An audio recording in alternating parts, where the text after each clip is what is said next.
अस्सलाम वालेकुम नाज़रीन, उर्दू टीवी चैनल में खुश आमदीद। व्यूअर्स, ड्रामा सीरियल मुकद्दर की एपिसोड 30 की न्यू प्रोमो नशर कर दी गई है, जिसमें आप देखेंगे फरखंदा बेगम ने जब देखा कि वो रायमा का कुछ बिगाड़ नहीं पा रही तो वो अपने होशे हथकंडों पे आ गई। रायमा टीवी लॉन्च में बैठी टीवी देख रही थी तो सामने खड़े फरखंदा बेगम उसे घूरती है। बड़ा शौक है ना इसे बेगम सरकार कहलवाने का, अब मजा आएगा। ना रहेगा बांस और ना बजेगी बांसुरी। उस दिन साथ जब सैफुर रहमान की गैर मौजूदगी में रायमा के कमरे में गया, इसी बात का बहाना बनाकर वो रायमा पर इल्जाम लगाती है। अब जब सैफुर रहमान घर लौटा तो उसे कहती है, आपकी चहेती बेगम ने हमारे साथ पर डोरे डालने की कोशिश की है। ये तो साथ की शराफत थी कि वो घबराकर कमरे से बाहर आ गए, मगर साथ ने जब ये बहतान सुना तो वो तब घबराया। इनकी बात में कोई सच्चाई नहीं है। अगर आपको मेरी बात पे यकीन नहीं है तो आप बेगम सरकार से पूछिए।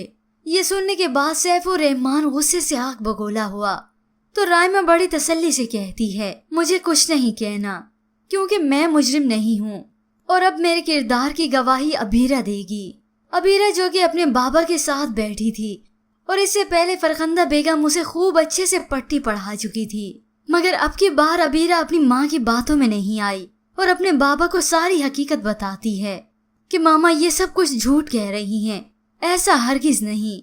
जिसे सुनने के बाद सैफुर रहमान को फरखंदा बेगम पर शदीद गुस्सा आया। रायमा तो यहाँ से जा चुकी थी मगर सैफुर रहमान फरखंदा बेगम को नहीं छोड़ता।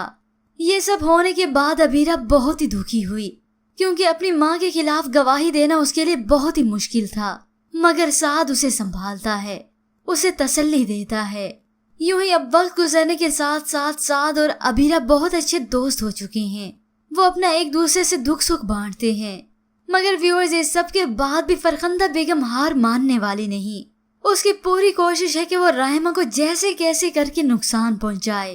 पर व्यूअर्स, आपके ख्याल में कि फरखंदा बेगम की चालें कामयाब रहेंगी? इसके मुतालिक हमें अपनी कीमती राय जरूर दीजिएगा। मजीद ड्रामास प्रोमो के लिए आप देखते रहिए उर्दू टीवी।